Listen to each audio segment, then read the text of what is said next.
Assalamualaikum warahmatullahi wabarakatuh.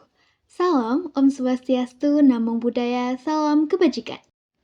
Di sini kami akan menjelaskan materi tentang mendeskripsikan data, meliputi tabel frekuensi, distribusi frekuensi, dan juga presentasi grafis.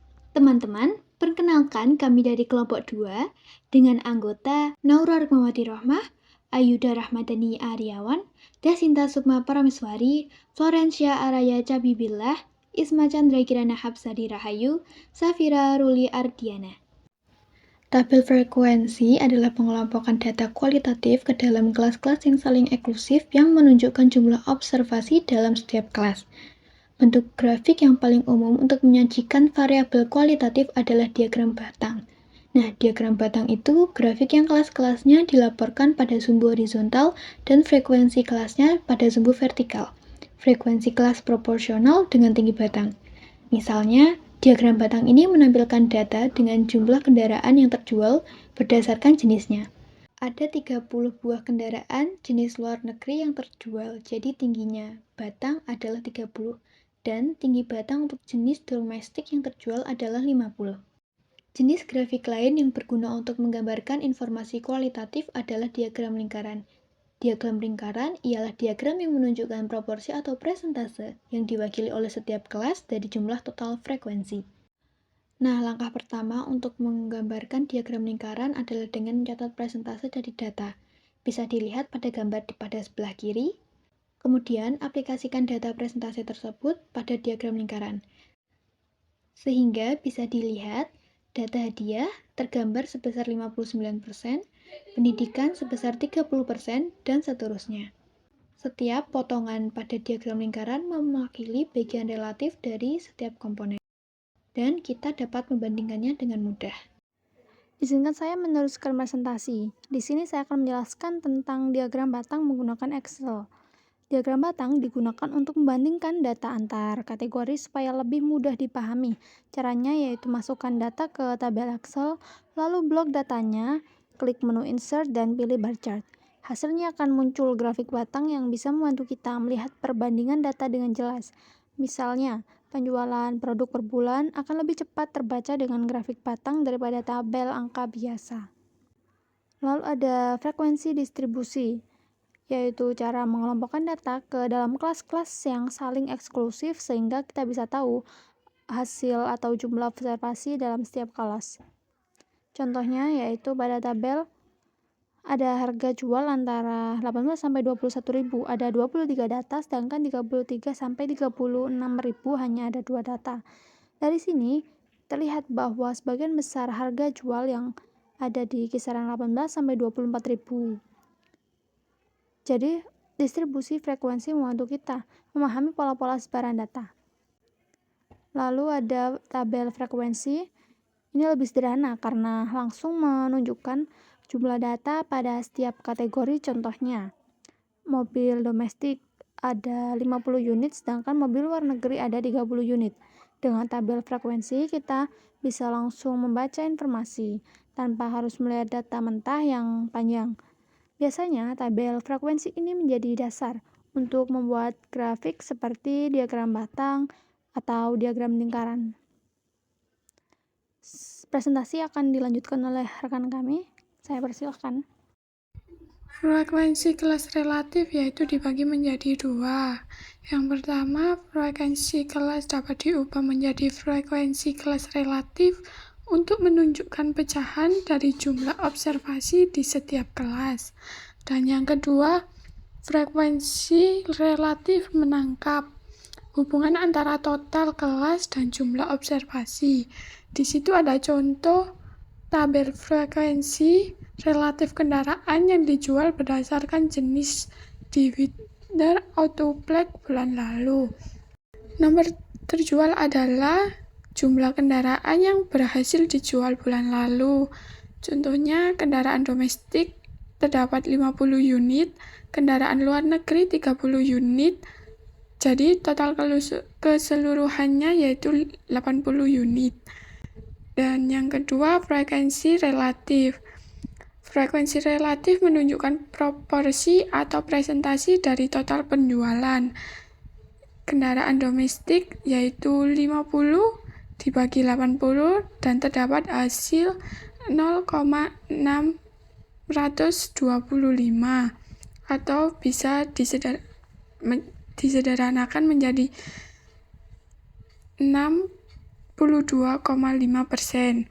Kendaraan luar negeri sama dengan 30 dibagi 80 sama dengan 0,375 atau bisa disebut 37,5%.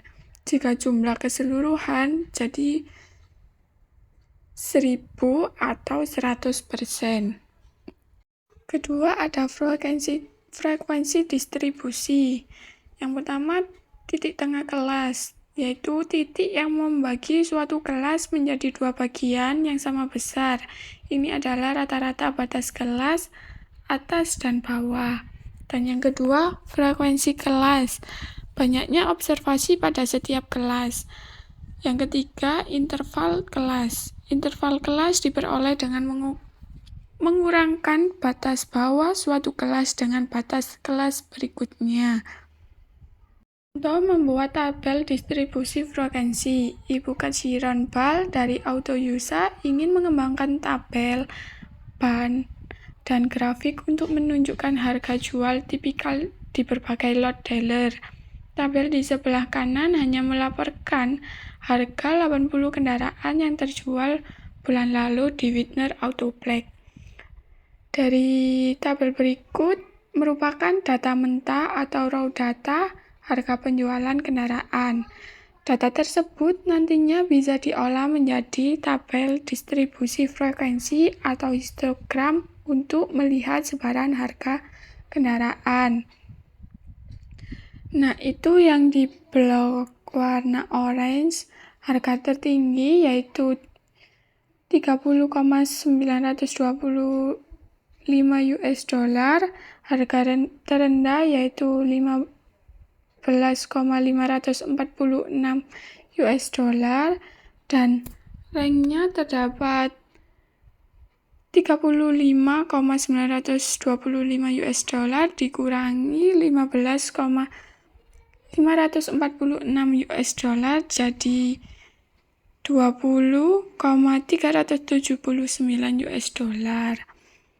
Jadi tetap pada tabel tersebut yaitu data awal atau raw data harga kendaraan yang terjual, yang selanjutnya dipakai untuk membuat tabel distribusi frekuensi harga kendaraan. Selanjutnya, langkah-langkah penyelesaian untuk contoh tabel frekuensi. Langkah 1, tentukan jumlah kelas. Rumus yang berguna untuk menentukan jumlah kelas dengan simbol K adalah aturan 2 pangkat K, sehingga 2 pangkat K lebih besar dari N. Pembahasan, ada 80 kendaraan yang terjual, jadi N sama dengan 80. Jika kita mencoba K sama dengan 6, yang berarti kita akan menggunakan 6 kelas, maka 2 pangkat 6 sama dengan 64. Kurang dari 80, jadi 6 kelas saja tidak cukup. Jika kita misalkan K adalah 7, maka 2 pangkat 7 sama dengan 128 yang lebih besar dari 80. Jadi, jumlah kelas yang disarankan adalah 7. Langkah 2, tentukan interval kelas atau lebarnya. Rumusnya adalah I lebih besar dari atau sama dengan dalam kurung H kurang L dibagi K yang mana adalah interval kelas, H adalah nilai teramati tertinggi, L adalah nilai teramati terendah, dan K adalah banyaknya kelas. Pembahasan, 35.925 dolar dikurangi 15.546 dolar, lalu hasilnya dibagi dengan 7 sama dengan 2.911 dolar. Maka, bulatkan ke angka yang mudah diingat, misalnya kelipatan 10 atau 100. Gunakan lebar kelas 3.000 dolar. Langkah 3. Tetapkan batas kelas individu. Batas kelas berfungsi untuk mengelompokkan data agar lebih mudah dianalisis. Seperti pada contoh di layar, data dibagi dalam interval sebesar 3.000. Mulai dari 15.000 dolar hingga 36.000 dolar. Dari pengelompokan ini nantinya kita dapat menghitung berapa banyak data yang masuk ke setiap kelas, sehingga lebih mudah untuk membuat tabel frekuensi dan menyajikannya dalam bentuk grafik. Langkah 4. Menghitung harga jual kendaraan ke dalam kelas-kelas. Pada tabel ini, penghitungan dilakukan dengan tanda garis, di mana setiap garis tegak mewakili satu data. Digunakan sistem 5 garis. Jika ada 4 garis tegak lurus, artinya sama dengan 4 ditambah garis menyilang sama dengan 5. Misalnya pada kelas $24.000 sampai $27.000, terdapat 19 data. Hasil perhitungan ini nantinya digunakan untuk membuat tabel frekuensi lengkap yang memudahkan analisis data. Langkah 5. Menghitung jumlah item dalam setiap kelas dengan menggunakan tabel. Setiap kelas interval berisi jumlah data yang masuk disebut frekuensi, misalnya pada interval $18.000 hingga $21.000. Terdapat 23 kendaraan, sementara pada interval $33.000 hingga $36.000 hanya ada 2 kendaraan. Jika dijumlahkan seluruhnya, total data adalah 80. Tabel ini memudahkan kita untuk melihat distribusi data secara ringkas. Submateri selanjutnya yaitu distribusi frekuensi relatif, yang mana untuk mengubah distribusi frekuensi menjadi distribusi frekuensi relatif, setiap frekuensi kelas dibagi dengan jumlah total pengamatan.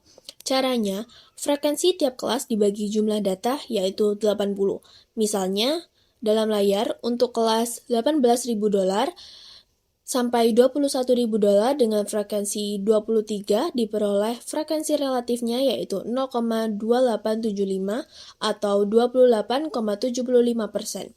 Jika semua kelas dijumlahkan, hasilnya 1 atau 100%. Dengan cara ini, kita bisa tahu kelas mana yang paling dominan dalam data. Selanjutnya, presentasi grafis dan distribusi frekuensi. Di sini ditampilkan 3 bentuk grafik yang umum dipakai, yaitu yang pertama histogram, yang kedua poligon frekuensi, dan yang ketiga distribusi frekuensi kumulatif. Selanjutnya, histogram. Histogram untuk distribusi frekuensi berdasarkan data kuantitatif sangat mirip dengan diagram batang yang menunjukkan distribusi data kualitatif. Kelas-kelas ditandai pada sumbu horizontal dan frekuensi kelas pada sumbu vertikal. Frekuensi kelas diwakili oleh ketinggian batang, yang artinya histogram menyajikan data kuantitatif dalam bentuk batang berdempetan. Sumbu horizontal itu berisi kelas data, sedangkan sumbu vertikal itu berisi frekuensi. Tinggi batang menunjukkan banyaknya data tiap kelas. Selanjutnya terdapat histogram yang menggunakan Excel. Contoh histogram bisa dibuat di Microsoft Excel. Setelah data dimasukkan, Excel secara otomatis menghasilkan grafik histogram yang menampilkan kelas pada sumbu horizontal dan frekuensi pada sumbu vertikal. Oke, jadi di sini ada frekuensi poligon. Frekuensi poligon juga menunjukkan bentuk distribusi dan mirip dengan histogram. Terdiri dari ruas garis yang menghubungkan titik-titik yang dibentuk oleh perpotongan titik tengah kelas dan frekuensi kelas. Ini contohnya, misal titik tengahnya 16,5, 19,5, 22,5 dan seterusnya, itu frekuensi masing-masing kelas. Nah, yang di grafik di bawah ini menunjukkan garis yang terbentuk dari titik-titik frekuensi pada tiap titik tengah. Frekuensi poligon untuk memvisualisasikan distribusi data dan pola persebaran, apakah cenderung normal, miring, dan sebagainya. Lanjut, ini ada distribusi frekuensi kumulatif. Nah, ini tabelnya menampilkan harga jual kendaraan dalam ribuan dolar, jumlah frekuensi, dan frekuensi kumulatif. Frekuensi menunjukkan berapa banyak data pada interval tertentu. Frekuensi kumulatif dihitung dengan menjumlahkan frekuensi secara bertahap dari interval paling kecil ke yang lebih besar. Contohnya ini ada interval 15 ke 18. Frekuensinya 8, jadi frekuensi kumulatifnya 8. Lalu ada yang interval 18 sampai 21, frekuensinya 23. Frekuensi kumulatif 8 plus 23 jadi 31. Tujuan tabel ini menunjukkan peningkatan jumlah data secara kumulatif pada setiap rentang harga. Oke, lanjut, ini ada distribusi frekuensi kumulatif berupa grafik.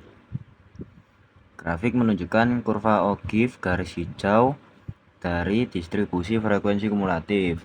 Ada sumbu X, yakni harga jual kendaraan, sumbu Y, jumlah kumulatif kendaraan dari 0 sampai 80. Pola kurva naik ke atas karena sifat data kumulatif yang selalu bertambah.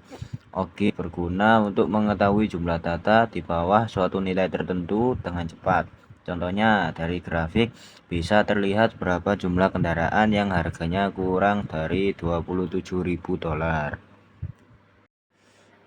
Oke, cukup sekian presentasi dari kelompok kami. Kurang lebihnya mohon maaf. Terima kasih. Wassalamualaikum warahmatullahi wabarakatuh.